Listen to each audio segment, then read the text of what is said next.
Svoju metienu izpilda Andrejs Maslovs ar savu 46.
Labvakar, šodien 19. februārī ir aizvadīta kārtējā virslīgas spēle, kur Imboks ledus hallē HK Mogo uzvarēja HK Hasts ar diezgan iespaidīgu rezultātu 8-2. Kādi komentāri par spēles gaitu vai spēlētāji izpildīja norādījumus? Diezgan grūti, protams, ir tikt pie visu norādījumu izpildīšanas, un šodien spēlēja vairāk spēlētāji, kas kādu spēli jau nebija spēlējuši pirms tam, tā kā mēģinājumi, kā saka, ļaut visiem spēlēt, pirms play-offiem vajag izmēģināt un dot iespēju visiem uzspēlēt. Protams, bija lietas, kas patika, bija lietas, kas nepatika.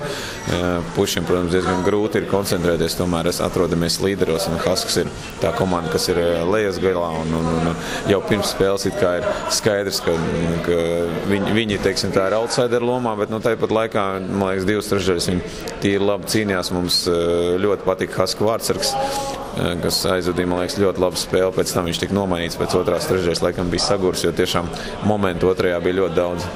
Jā, jūs principā dominējāt spēli diezgan iespaidīgi. Vienā brīdī jau Hasts pietuvojās un bija rezultāts 3-1. Vai tas jūs sapurināja, vai jums tas likās likumsakarīgi, ka tā notiks pēc tādas spēles, ka jūs principā diezgan viegli sākāt uzbrukt, un vai tas bija tāds trieciens, ka viņi iesita golu?